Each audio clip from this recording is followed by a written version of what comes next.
चलिए आज नया सब्जेक्ट स्टार्ट करते हैं आपका। ऑडिटिंग नाम है इसका। अंकित छड़।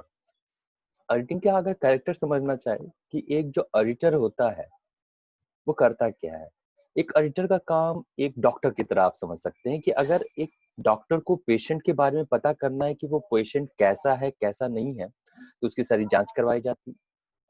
फिर वो उसको टेस्ट करता है और फिर उसकी रिपोर्ट तैयार करता है कि इस बंदे में क्या क्या दिक्कतें हैं। उसी तरह एक ऑर्गेनाइजेशन एक मरीज की तरह और उसका डॉक्टर कौन, ऑडिटर की तरह। तो ऑडिटर ये चेक करता है कि क्या ऑर्गेनाइजेशन में जितने भी ट्रांजैक्शंस और रिकॉर्ड्स किए गए हैं क्या वो सही हैं कि नहीं, है ना। और उसका वो कैसे किया जाता है, वो हेल्प होती है आपके जितने भी वाउचर्स होते हैं, डॉक्यूमेंट होता है, रसीद। आप बाजार में गए, घर वालों को आप पे बिल्कुल कंफर्मेशन है नहीं कि बंदा एकदम सही दुकानदारी करके आया है, तो आप आएंगे तो आपसे रसीद मांगा जाएगा। तो वो रसीद से क्या होता है, चेक किया जाता है, वेरिफिकेशन होता है। उसी तरह कंपनी में हर एक ट्रांजैक्शन का कोई ना कोई डॉक्यूमेंट होता है, कोई वाउचर होता है जिससे उस ट्रांजैक्शन को वेरीफाई किया जाता है। कई तरीके की गलतियां हो जाती हैं जिसको ऑडिटर क्या करता है, दूर करता है। ये सारे काम कौन होता है, ऑडिटर। तो ऑडिटिंग में क्या होता है, ऑडिटिंग में जितने भी रिकॉर्ड्स होते हैं, बुक्स होते हैं और डॉक्यूमेंट्स होते हैं, उनको क्या किया जाता है, वेरीफाई और करेक्ट करने का कोशिश किया जाता है कि उसमें से हर तरीके के एरर और फ्रॉड को क्या किया जा सके, दूर किया जा सके। ठीक है, ये हिंदी और इंग्लिश दोनों में डेफिनेशन है आपके पास। ठीक, ये हिंदी और इंग्लिश दोनों में डेफिनेशन है आपके पास। दोनों में से किसी भी एक या दो राइटर के बारे में लिख के आप उन चीजों को लिख लीजिए। ठीक है, यहाँ पे WH हैंसन के हिसाब से लिखा गया है, an audit is an examination of the such records to establish their responsibility, reliability and the reliability of the statement drawn from them। तो हर रिकॉर्ड को ऐसे चेक किया जाता है कि उस पर रिलायबिलिटी बढ़ती है और उनके बेस पे फाइनल स्टेटमेंट यानी profit of trading, profit and loss और बैलेंस शीट बनाए जाते हैं और उनको भी रिलायबल बनाया जाता है, यानी ऑडिट कर देते तो रिलायबिलिटी बढ़ जाती है। अब जब बात करते हैं, हमेशा ऑडिट जब जाएंगे तो ऑडिट के बैकग्राउंड की भी बात करेंगे कि आखिर एक्चुअली ऑडिट का स्कोप कैसे हुआ, है ना, इसका स्कोप कहाँ से है। तो ऐसा नहीं है कि मॉडर्न टाइम में ही ऑडिट आया है, पहले से हमारे वेदों में भी इसके बारे में लिखा हुआ है। ठीक है, चाणक्य ने इसके बारे में बता के रखा हुआ है। मगर जब मॉडर्न टाइम की बात करते हैं तो 1494 1494 में ल्यूका पेसियोली साहब ने जब डबल एंट्री सिस्टम के बारे में बताया तो वहां पे ऑडिट के बारे में भी बताया और इसकी इंपॉर्टेंस के बारे में बताया। पहले के टाइम में क्या होता था, केवल कैश ट्रांजैक्शंस होते थे, तो ऑडिट का स्कोप जो था वो बहुत लिमिटेड था, है ना। ये एक तरीके से कैश ऑडिट के तौर पे होता था, बस रोकड़ का अंकित छड़, है ना। तो इसका स्कोप ज्यादा था नहीं पहले। तो सबसे पहले स्टार्ट करते हैं इसके इंपॉर्टेंस, इसके ऑब्जेक्टिव से स्टार्ट करते हैं।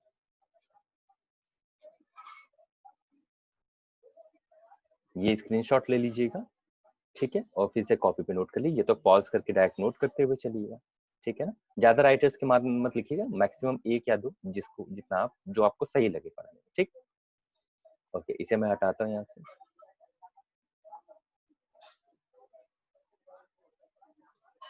ऑब्जेक्टिव्स पे चलते हैं।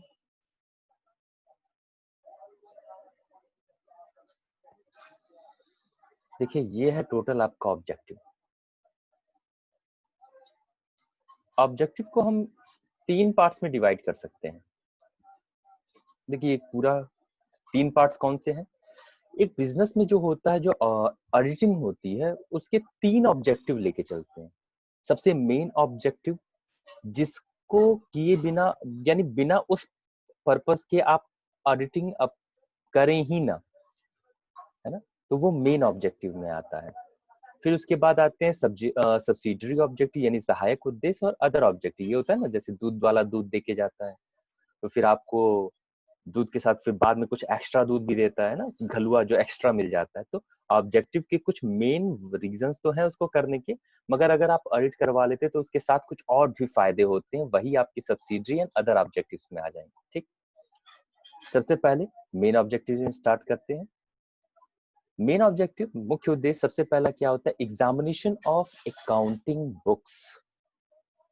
सबसे पहली चीज ये होता है कि अकाउंटिंग बुक्स जो है क्या उसमें सही तरीके से एंट्रीज हुई हैं, है ना? यानी कौन से डॉक्यूमेंट के बेस पे उनकी एंट्री की गई है, अमाउंट क्या होना चाहिए और क्या लिखा गया है, इन सभी का क्या जाता है? एग्जामिनेशन किया जाता है। और हर एक ट्रांजैक्शन जिसका कोई वाउचर और डॉक्यूमेंट अवेलेबल नहीं होता है वो डाउटफुल हो जाता है। ठीक। दूसरा, वेरिफिकेशन ऑफ फाइनेंशियल स्टेटमेंट्स। अब आपके जनरल और लेजर के बेस पे आपके फाइनल अकाउंट्स तैयार किए गए हैं, प्रॉफिट एंड लॉस, ट्रेडिंग और बैलेंस शीट। तो क्या वो सही तरीके से प्रिपेयर किए गए हैं? क्या सही पोस्टिंग की गई है ना? पोस्टिंग रिलेटेड कोई एरर तो नहीं आ गया है, ठीक? कोई चीज छूट तो नहीं गई है? इन सारी चीजों का वेरिफिकेशन किया जाता है, वित्तीय लेखों का सत्यापन किया जाता है। नेक्स्ट होता है valuation of assets and liabilities, है ना? सत्यम इंडस्ट्रीज थी 2011-2010 के टाइम में, जिसमें बहुत बड़ा फ्रॉड हुआ था, जिसे आप कहते हैं विंडो ड्रेसिंग, है ना? विंडो ड्रेसिंग में क्या किया गया था कि जो एसेट्स और लायबिलिटी थी उनको उनके रियल वैल्यू पे दिखाया ही नहीं गया था, लायबिलिटीज को कम करके दिखाया गया था और एसेट्स को बहुत बढ़ा के दिखाया गया था, और बिजनेस की कंडीशन तो एकदम डामाडोल थी। ठीक। तो एक ऑडिटर की ये रिस्पॉन्सिबिलिटी बन जाती है कि वो सभी चीजों को सही तरीके, सही वैल्यू पे दिखाए। ठीक।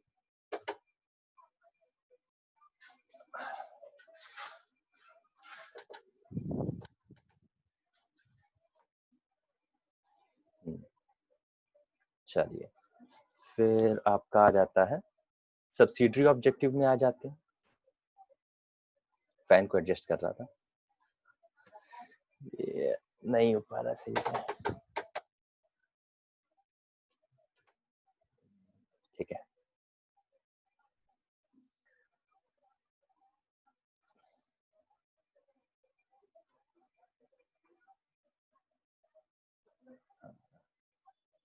चलिए, सब्सिडी ऑब्जेक्टिव में चलते हैं। सबसे पहले अब इसकी जो दूसरा पार्ट जो होता है, जो हमें हेल्प करता है ज्यादा, वो कौन कौन से हो जाते हैं? सबसे पहला हो जाता है फाइंडिंग आउट एरर्स। ये हमें कुछ एरर्स में भी क्या करता है? हेल्प करता है।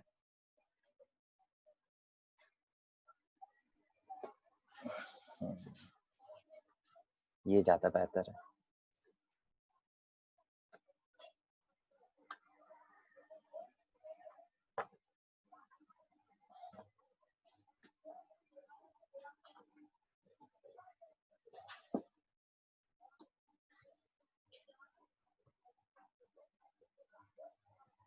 हाँ, अभी ठीक है। अभी फोकस पड़ रहा है फेस पे, नहीं तो लाइटिंग ही नहीं आ रही थी। चलिए, तो जब हम बात करते हैं इसकी, फिर सब्सिडरी ऑब्जेक्टिव की बात करते हैं। सब्सिडरी ऑब्जेक्टिव की जब बात करते हैं तो पहला हो जाता है फाइंडिंग आउट द एरर्स। जो गलतियां हैं उनको फाइंड आउट करना। देखो ह्यूमन नेचर होता है, error is the human nature. अब वो गलतियां चाहे आपकी लापरवाही की वजह से हो, चाहे आपको नॉलेज कम हो, इन किसी भी रीजन से आपकी से क्या हो जाती है? कुछ गलतियां हो जाती हैं। अमाउंट गलत लिखा जाता है, डेबिट क्रेडिट का रूट आप गलत कर देते हैं। तो एक ऑडिटर की ये रिस्पॉन्सिबिलिटी होती है कि वो क्या करे कि इन सारी एरर्स को क्या करे? फाइंड आउट करे। Next, checking the accuracy of accounts. जो अकाउंट्स बनाए गए हैं वो 100% सही हो, एक्यूरेसी सटीक हो, ये रिस्पॉन्सिबिलिटी भी ऑडिटर की होती है। Finding out the frauds. कुछ गलतियां होती हैं और कुछ गलतियां जानबूझ के की जाती हैं, तो बस जानबूझ के जो की जाती हैं वो फ्रॉड्स हो जाते हैं। और ऐसे फ्रॉड्स को फाइंड आउट करना भी एक ऑडिटर की क्या हो जाती है? रिस्पॉन्सिबिलिटी, कि वो बिजनेस को सिक्योर करे अगर कोई चीज जानबूझ के गलतियां की जा रही हैं तो। नेक्स्ट है prevention of fraud and errors. जब आपने गलतियां पता कर ली, फ्रॉड भाई जब तक आपको गलतियां पता नहीं चलेंगी आप उसे सुधारेंगे कैसे, उसे सही कैसे करेंगे? तो अब ऑडिटर ही क्या करता है? Prevention of fraud and errors. उसकी वजह से, ऑडिट की वजह से फ्रॉड और एरर्स क्या किए जाते हैं? उनमें रोक लगाई जाती है, उसकी रोकथाम किया जाता है, उसे हटाया जाता है, प्रिवेंट किया जाता है। ये तो थे आपके सब्सिडरी ऑब्जेक्टिव। आगे चलते हैं।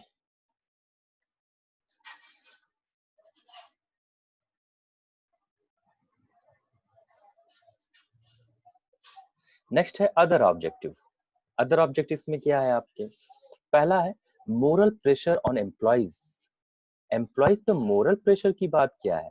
आप खुद सोचिए, आप कहीं एम्प्लॉय है, आपको पता है कि एक बंदा बाद में आएगा और वो सारी चीजें चेक करेगा ढंग से, तो आपके क्या हो जाता है, आप पे एक मोरल प्रेशर पड़ता है कि आप अपना पूरा काम बेहतर तरीके से कीजिए, और अगर मन में कभी आए कि चलो कुछ घोटाला किया जाए, तो ये विचार आपके मन में ना आए। ठीक, तो ऑडिट का ये भी फायदा हो गया। नेक्स्ट है fulfilment of the legal obligation. Fulfilment of legal obligation, companies act 2013 में कहा गया है कि जो पब्लिक सेक्टर कंपनीज होता है उनका ऑडिट जरूरी होता है। तो जैसे ही आप ऑडिट करवा लेते हैं, ये जो लीगल एस्पेक्ट है जो आपको कराना है वो भी पूरा हो जाता है। Next, satisfaction of the government officials. Government officials को संतुष्टि मिलती है। ये कैसी संतुष्टि है भाई? जब ऑडिट हो जाता है, ऑफ गवर्नमेंट को आपकी कंपनी से क्या चाहिए कि सब चीज ठीक ठाक चल रहा है, उसके साथ साथ वो टैक्स चाहता है। और टैक्स किस पे आता है? प्रॉफिट पे आता है। प्रॉफिट कैसे निकलता है भाई? सही तरीके से सारे एंट्रीज हो ही रहे हैं, तो प्रॉफिट जो है वो सही दिखा रहा है, इसका मतलब। तो जब कंपनी का ऑडिट हो जाता है तो गवर्नमेंट को भी एक क्लैरिफिकेशन होती कि हाँ, जो फिगर्स हैं, जो प्रॉफिट की फिगर्स हैं वो रियल है, और उस पे टैक्स जो लगा है वो हमें सही मिला है। ठीक है। Next, suggestion to directors. हम आगे के चैप्टर्स में पढ़ेंगे प्रोसीजर ऑफ ऑडिटिंग। तो प्रोसीजर ऑफ ऑडिटिंग में आप जाएंगे बाद में, तो सबसे लास्ट में होता है प्रिपरेशन ऑफ रिपोर्ट। रिपोर्ट बनाता है डायरेक्टर, सॉरी ऑडिटर, और उसमें ये बताता है कि अगर कोई कमी है तो वो कमियों को बताता है, और उस कमी को सुधारा कैसे जा सकता है उसके बारे में भी बताता है। तो एक डायरेक्टर्स के लिए ये क्या हो जाते हैं, सजेशन के तौर पे बहुत हेल्पफुल हो जाते हैं, और डिसीजन मेकिंग क्या हो जाती है, आसान हो जाती है। ठीक है, ओके। अच्छा भाई, अब लास्ट में एक क्वेश्चन उठता है, can a auditor prevent errors and fraud? क्या एक ऑडिटर फ्रॉड और एरर्स को दूर कर सकता है? आपको लग रहा है हाँ? कुछ एक दो वीर और वीरांगनाओं को लग सकता है कि बिल्कुल ऑडिट करवाए, एकदम सारे एकदम एरर खत्म, फ्रॉड खत्म, मगर ऐसा कभी नहीं। Nothing is in perfect in this universe. If there is a nothing, no perfection, how can we expect the perfect work from the auditor? जब कुछ भी 100% परफेक्ट नहीं हो सकता, तो ऑडिटर कहाँ से हो जाएगा भाई? बिल्कुल नहीं। वो भी एक ह्यूमन है। इट इज नॉट गारंटीड, ये कभी गारंटीड नहीं होता कि अगर आपने ऑडिट करवा लिया और तो आप में बुक में सारे एरर्स खत्म हो गए, सारे फ्रॉड्स खत्म हो गए। क्यों? क्योंकि कुछ फ्रॉड ऐसे किए जाते हैं जिसका वेरीफाइड करवाने के लिए डॉक्यूमेंट भी फ्रॉड करने के पर्पस से उसी हिसाब से बनवाया जाता है, और तब आप क्या कर पाते हैं, तब एक ऑडिटर भी कुछ एरर्स और फ्रॉड्स को नहीं पकड़ पाता। जैसे कंपनसेटिंग एरर्स होते हैं, उसमें से वो हो सकता है वो ना पकड़ पाए। कुछ फ्रॉड इस तरीके से किया गया, बड़े लेवल पे मिल के फ्रॉड किया गया है ऑर्गेनाइजेशन में, और सारे तरीके से ये कोई भी सबूत नहीं है, तो फिर ऑडिटर क्या करेगा? ऑडिटर को कुछ नहीं पता था देन। उसे तो पता चला कि सब सही ठीक ठाक है, रिपोर्ट बना दी, मगर उसमें एरर और फ्रॉड हो सकते हैं। तो ऑडिटिंग जो है वो प्रूफ नहीं है कि 100% एरर्स और फ्रॉड आपके ऑर्गेनाइजेशन से खत्म हो जाएंगे। ठीक है ना? तो इसका आंसर होगा no. No, auditor can not prevent error and frauds 100%। ठीक है, अगर कोई संशय होगा, कोई दुविधा, डाउट, तो पूछ लीजिएगा, है ना, मैसेज से। आगे चलते हैं, कार्य आगे बढ़ाते हैं। आगे आपको लेके चलते हैं, कहाँ गया? हाँ भाई, ये बड़ा इंपॉर्टेंट है ना, कहावत की तरह एक है, इसे समझिएगा। इसमें कह रहा है, कहा गया है, और आपको इसे प्रूफ करना है, इसे बात बताना है। कहा गया है कि where the book keeping ends accountancy begins, and where the accountancy begin ends auditing begins. जहां बुक कीपिंग खत्म होती है वहां अकाउंटेंसी स्टार्ट होती है, और जहां अकाउंटेंसी खत्म होती है वहां ऑडिटिंग स्टार्ट होता है। भाई अब बात ये आता है हम ऑर्गेनाइजेशन की, आखिर ये क्या, बुक कीपिंग, अकाउंटेंसी और ऑडिटिंग ऑर्गेनाइजेशन के कामों को बांटकर किया गया है। तो हम ये बताएंगे सबसे पहले कि एक ऑर्गेनाइजेशन में जो आपकी एक्टिविटी होती है, ऑर्गेनाइजेशन की एक्टिविटी को 3 पार्ट्स में आप डिफाइन कर सकते हैं, 3 पार्ट में डिवाइड कर सकते हैं। वो 3 पार्ट कौन है? देखिए, एक होता है प्रैक्टिकल पार्ट, व्यवहारिक भाग, दूसरा होता है थियोरेटिकल पार्ट, सैद्धांतिक भाग, और तीसरा होता है एनालिटिकल पार्ट यानी विश्लेषणात्मक भाग। ठीक, अब इसके बारे में देखते हैं, समझते हैं आगे।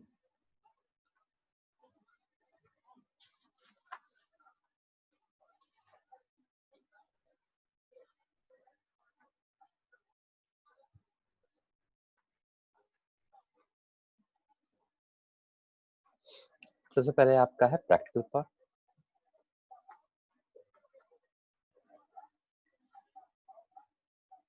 प्रैक्टिकल पार्ट के बाद है आपका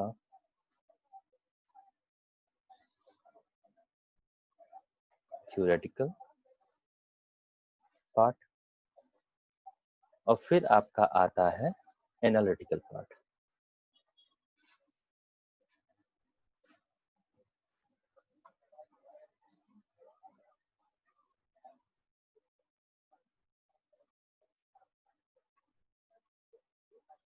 ठीक,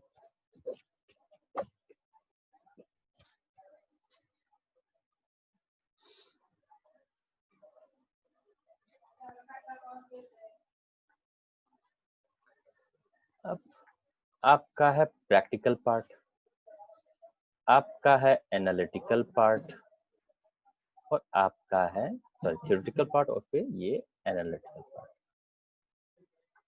ये 3 पार्ट्स में क्या किए जाते हैं, एक बिजनेस की एक्टिविटीज को डिवाइड किया जाता है।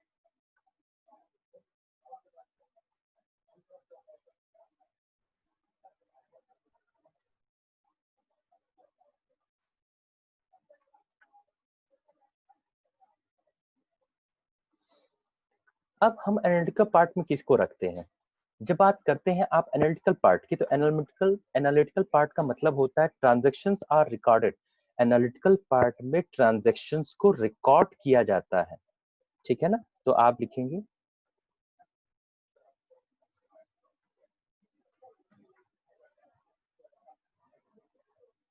ट्रांजैक्शंस आर रिकॉर्डेड, और ट्रांजैक्शंस रिकॉर्ड कैसे किए जाते हैं? आपका जर्नल और फिर लेजर की हेल्प से, जनरल और लेजर की हेल्प से आप क्या करते हैं, आप ट्रांजैक्शंस को रिकॉर्ड करते हैं, और इसी हिस्से को आप क्या कहते हैं बेटा? इसी हिस्से को आप कहते हैं बुक कीपिंग।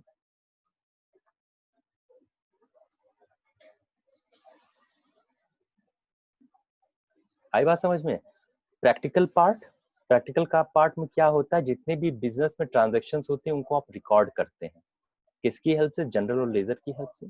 और यही कौन सा कहलाता है? यही हिस्सा कहलाता है बुक कीपिंग का। ठीक, अब बात करते हैं थ्योरेटिकल पार्ट। थ्योरेटिकल पार्ट में आप क्या करते हैं? Decision, decisions are taken and short में लेके चल रहा हूँ, ठीक है? हाँ, decisions are taken and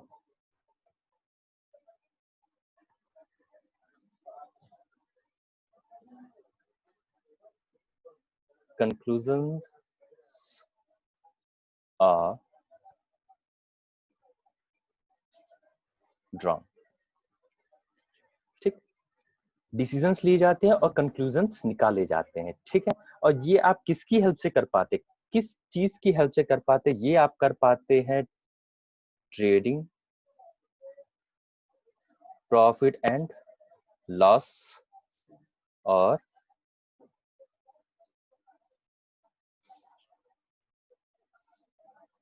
balance sheet की हेल्प से, ठीक है? और ये सभी हिस्से को हम क्या कहते हैं? इसी को हम कहते हैं अकाउंटेंसी, है ना। कि थियोरेटिकल पार्ट में क्या आता है, थियोरेटिकल पार्ट में आप trading, profit and loss, balance sheet से डिसीजन निकालते। कैसा डिसीजन? कंक्लूजन निकालते। कैसे कंक्लूजन? ट्रेडिंग से आपको पता चलता है बिजनेस का ऑपरेटिंग प्रॉफिट कितना है, यानी बिजनेस की मेन एक्टिविटी करने से, सेल्स और परचेस करने से आपको कितना प्रॉफिट निकल रहा है, वो ग्रॉस प्रॉफिट होता है। प्रॉफिट एंड लॉस अकाउंट से आपको पता चले net profit and loss, net profit कितना हो रहा है या लॉस कितना हो रहा है। और बैलेंस शीट से बिजनेस की पूरी पिक्चर पता चलती है, भाई पोजीशन कैसी है। ये हिस्सा किस में आता है? अकाउंटेंसी में आता है। और फिर थर्ड आपका होता है, थर्ड है आपका ट्रांजैक्शंस आर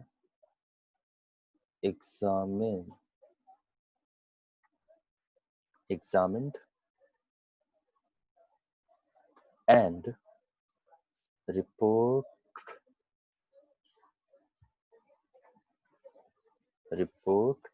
is prepared। ठीक। और ये किस में आता है आपका?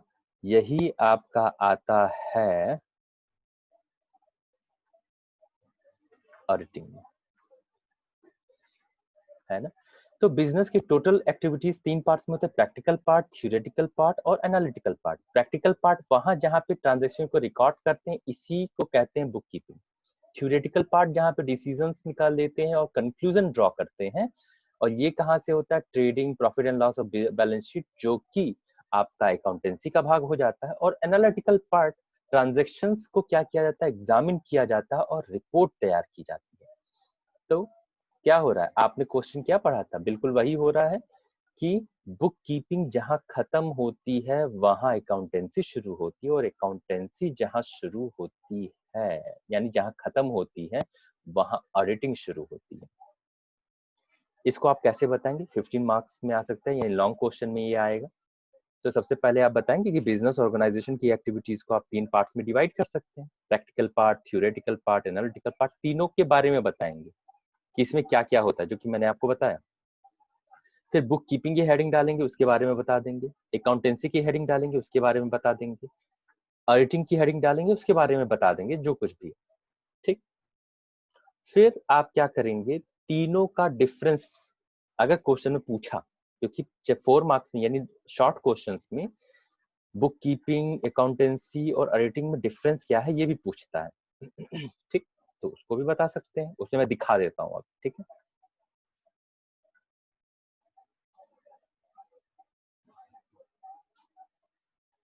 देखिए, पहले हिंदी वाले पोर्शन को मैं बड़ा करके दिखा देता हूँ।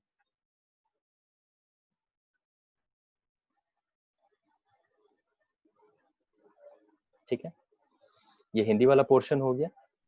तीन कैटेगरी, 4 कैटेगरी बनेगी। एक आधार, पुस्तक पालन, लेखांकन और अंकेक्षण। अर्थ, उद्देश्य, योजना और कार्य। पॉज करके इसे लिख सकते हैं, अभी समझा भी रहा हूँ, और आप इसे या तो स्क्रीनशॉट ले लीजिए। ठीक। नेक्स्ट, बेहतर होगा कि आप इसे रोक के क्या करें, नोट डाउन कर लें।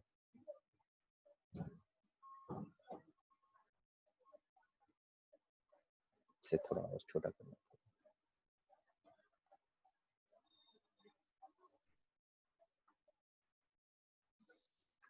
ये रहा इंग्लिश में आपके। ठीक है। मीनिंग आप बता देंगे, अभी मैंने सारी चीजें बताया। बुक कीपिंग का मतलब क्या होता है? रिकॉर्ड्स की ओरिजिनल एंट्री में क्या करना है? पोस्टिंग, यानी रिकॉर्ड करना और फिर पोस्टिंग करना उसका। अकाउंटेंसी का मतलब क्या होता है? आप जितने भी डिसीजंस लेते हैं इनके बेसिस पे, प्रॉफिट एंड लॉस और फाइनेंशियल स्टेटमेंट के बेसिस पे। ऑडिटिंग में क्या करते हैं? आप एग्जामिन करते हैं बुक्स का और अकाउंट्स का। ऑब्जेक्टिव क्या हो जाता है?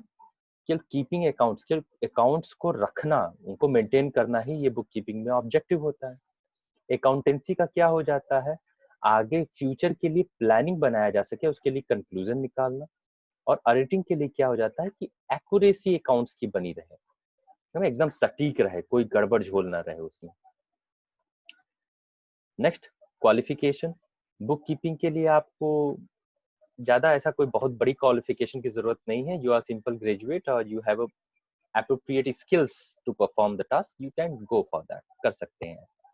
अकाउंटेंसी के लिए आपको स्पेशल अकाउंटेंट होना चाहिए, अकाउंटेंट की जॉब दी जाती तब ये दिया जाता है। ऑडिटिंग के लिए स्पेसिफाइड कोर्स किया हुआ ना होना चाहिए आपको, तब ट्रेनिंग होना चाहिए, कोर्स होना चाहिए तभी। फिर फंक्शन की बेसिस पे फंक्शन क्या क्या किया जाता है, यानी काम क्या किया जाता है। बुक कीपिंग की जब आप बात करते हैं तो बुक कीपिंग में लेजर यानी जनरल में रिकॉर्ड किया जाता है, लेजर में पोस्टिंग की जाती है और बैलेंसिंग की जाती है। फिर अकाउंटेंसी में क्या करते हैं आप, जितना भी बैलेंसिंग ट्रायल बैलेंस में जो आया रहता है फिगर्स, उसको आप ट्रेडिंग और प्रॉफिट एंड लॉस और बैलेंस शीट में ले जाते हैं, यानी ट्रेडिंग और प्रॉफिट एंड लॉस में लेके जाते हैं और फिर बैलेंस शीट प्रिपेयर करते हैं। ऑडिटिंग में क्या होता है, आप जितने भी auditing is to ascertain whether the business deals with has been properly and fairly, कि जो भी रिकॉर्ड्स हैं और पोस्टिंग्स हैं क्या वो सही तरीके से किया गया है कि नहीं, यही उसका काम होता है, चेक करना प्रॉपर तरीके से। ये हो गया आपका।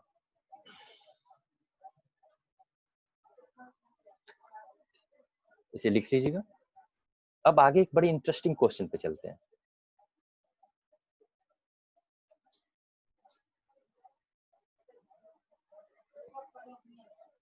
ये हो गया, ये हो गया, ये भी हो गया, नीचे ये भी। हाँ, अब इस पे आते हैं। बड़ा बेहतरीन क्वेश्चन है, बहुत इंपॉर्टेंट क्वेश्चन है। पूछा गया है भाई कि auditing is a necessity and auditing is a luxury. Accounting तो बहुत जरूरी है मगर ऑडिटिंग लग्जरी, जरा लग्जरी को समझिएगा। लग्जरी का आपके दिमाग में ये हो सकता है, अरे भाई लग्जरी तो अच्छी प्रीशियस चीज होती है, उसी को बताना है क्या ऑडिटिंग प्रीशियस है क्या, ऐसा कुछ नहीं। यहाँ लग्जरी का मतलब होता है ना, जैसे आप शो ऑफ करते हैं, आप सोसाइटी में अगर शो ऑफ करते हैं, ज्यादा दिखावा दिखाते हैं, लग्जरी का मतलब कि जरूरत के अलावा हट के अपने शान और शौकत पे जो आप पैसा खर्च करते हैं, तो लग्जीरियस लाइफ कहा जाता है ना, यानी खूब दिखावा एकदम मस्त, जिसकी आपको जरूरत नहीं होती है। तो यहाँ पे लग्जरी का मतलब अननेसेसरी थिंग, ऐसी चीज जिसकी बहुत ज्यादा जरूरत नहीं होती। तो हमें ऑडिटिंग को प्रूफ करना है। बेशक ऑडिटिंग एक इंपॉर्टेंट चीज है, मगर क्वेश्चन में कह दिया है कि भाई प्रूफ करो कि ऑडिटिंग एक लग्जरी है, यानी ऑडिटिंग एक अननेसेसरी चीज है। अब भाई कह दिया है तो प्रूफ करना पड़ेगा। देखो हर चीज के दो एस्पेक्ट होते हैं, पॉजिटिव एस्पेक्ट और नेगेटिव एस्पेक्ट, ठीक है। हर चीज की लिमिटेशन होती है, अच्छे से अच्छी चीज की लिमिटेशन। तो यहाँ पे हमें क्या करना, ऑडिटिंग के लिमिटेशन को काउंट करवाना है, उसकी जो ड्रॉबैक्स हैं, जो उसकी कमियां हैं, खामियां हैं, उनको गिनवाना है यहाँ पे, ठीक। तो सबसे पहले देख लेते हैं अकाउंटेंसी की जरूरत क्यों पड़ती है भाई। जब आप अकाउंटेंसी की बात करते हैं, हर अकाउंटिंग का मतलब क्या, जब डेफिनेशन दिखेंगे तो कहेंगे recording, classification and analysis, accounting के डिफिनेशन में आता है। तो भाई पहला वही रिकॉर्डिंग की बात कर लेते हैं। हर चीज तो आप रिकॉर्ड याद करके रख नहीं सकते हैं, तो ट्रांजेक्शन को रिकॉर्ड करना पड़ेगा, तो आपको अकाउंटिंग की जरूरत है बिल्कुल हर हाल में। To know the profit and loss, accounting नहीं बनाएंगे प्रॉफिट एंड लॉस अकाउंट नहीं बनेगा, कैसे पता चलेगा प्रॉफिट हुआ कि लॉस हुआ, बहुत जरूरी है भाई।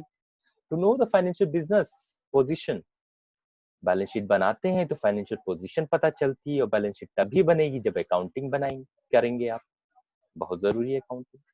To know the debtors and creditors, debtors और क्रेडिटर्स, लेनदारों देनदारों के बारे में आपको पता चलता है। टैक्स डिटर्मिनेशन, सरकार को आपसे क्या चाहिए, आपसे चाहिए टैक्स। और एक टैक्स किस पे लगाया जाता है, एक आम इंसान के इनकम पे टैक्स लगाया जाता है और कंपनी के प्रॉफिट पे टैक्स लगाया जाता है, ठीक। कंपनी का प्रॉफिट कैसे पता चलेगा, जब प्रॉफिट एंड लॉस अकाउंट बनाएंगे तब तो इसीलिए अकाउंटेंसी बहुत जरूरी हो जाती है टैक्स डिटर्मिनेशन के लिए, टैक्स को डिसाइड करने के लिए। अकाउंटेंसी बनाएंगे तो प्रॉफिट एंड लॉस निकालेंगे और उसी प्रॉफिट पे आपको क्या करना पड़ता है, टैक्स देना पड़ता है, ठीक। कंट्रोल ओवर एम्प्लॉइज, एम्प्लॉइज के ऊपर नियंत्रण होता है, कैसे, जब आप अकाउंटिंग के सिस्टम की बात करते हैं तो उस अकाउंटिंग सिस्टम में सबके अलग अलग काम देते हैं कि कैश ट्रांजैक्शन कौन देखेगा, क्रेडिट ट्रांजैक्शन कौन देखेगा, परचेस डिपार्टमेंट कौन देखेगा, सेल्स डिपार्टमेंट कौन देखेगा। आप लोगों को डिसाइड करते हैं, और जब लोगों की रिस्पॉन्सिबिलिटी डिसाइड करते हैं तो कहाँ कमी आ रही है आप आसानी से डिसाइड कर सकते हैं। तो एम्प्लॉयज के ऊपर क्या होता है, कंट्रोल होता है। हेल्पफुल इन कंपैरिजन, एक बिजनेस का दूसरे बिजनेस से तो कंपैरिजन बनता है। कंपैरिजन कैसे होगा? Balance sheet, profit and loss, इसी सब से तो होगा। इस वजह से अकाउंटिंग करना जरूरी है, बनाना जरूरी है। प्रूफ इन कोर्ट, ये कोर्ट में भी एक प्रूफ के तौर पे यूज हो सकता है। हेल्प इन गेटिंग लोन, आपका बैलेंस शीट बहुत एकदम चकाचक मस्त अच्छी पोजीशन दिखा रहा है, तो इन्वेस्टर्स भी क्या करते हैं? इन्वेस्ट करते हैं और बैंक आपको लोन देते हैं। ये तो हमने बता दिया कि अकाउंट कैसे बहुत जरूरी है। अब आगे ले चलते हैं कि अब ऑडिटिंग की बात करेंगे कि ये लग्जरी कैसे है।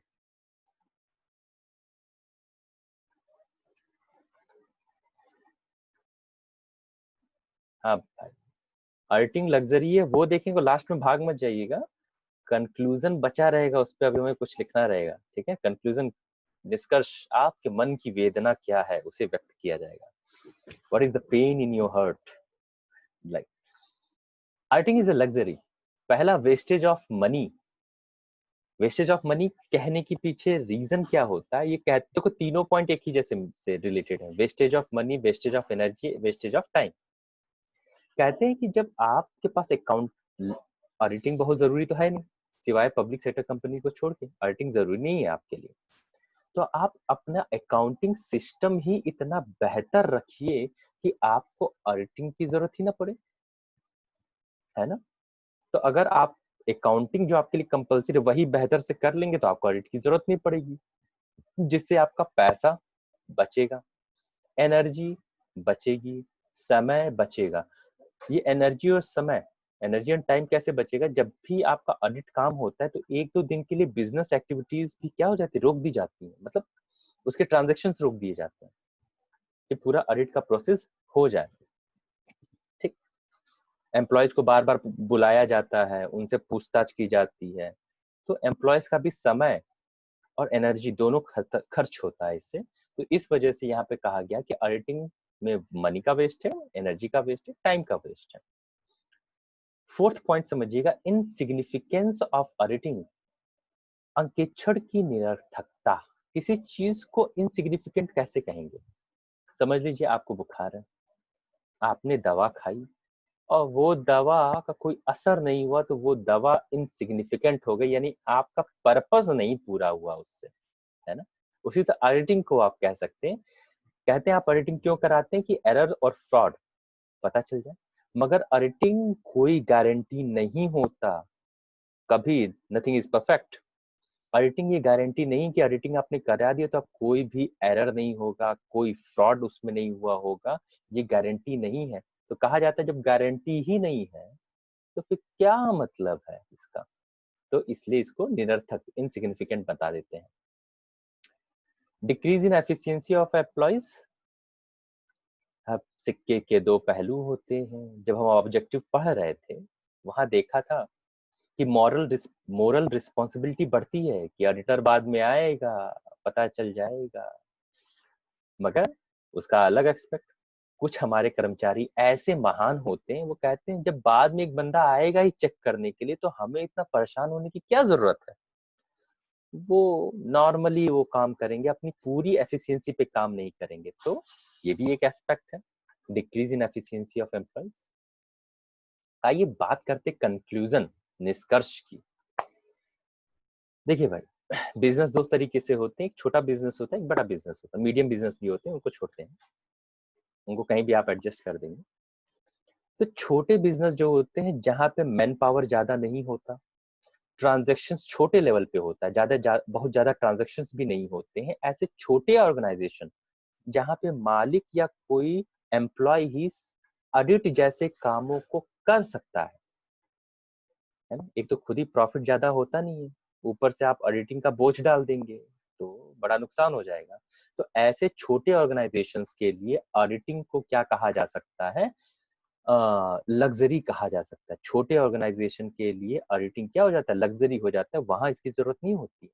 मगर बड़े ऑर्गेनाइजेशन जो होते हैं जहां बड़े लेवल के ट्रांजेक्शन होते हैं, ज्यादा कंट्रोल की जरूरत होती है, ऐसे ऑर्गेनाइजेशन में ऑडिटिंग को लग्जरी कहना गलत होगा। ये आप अपना कंक्लूजन यहाँ पे लिखेंगे, ठीक है ना? अपनी भाषा में लिख ही लेंगे, हिंदी इंग्लिश, इंग्लिश वाले लिख ही लेंगे। In a small organization where the number of the transactions are not very high and the transactions can be controlled by the some employee or the owners, in those organizations, those small organization, auditing is a luxury because it is a wastage. It put the extra burden of cost on small organization. But in a big organizations where the number of transactions are high and more controls are required, in those organizations, auditing is not luxury. Okay, okay. यही खत्म करते हैं ये chapter, यानी ये पूरा topic. Okay, bye.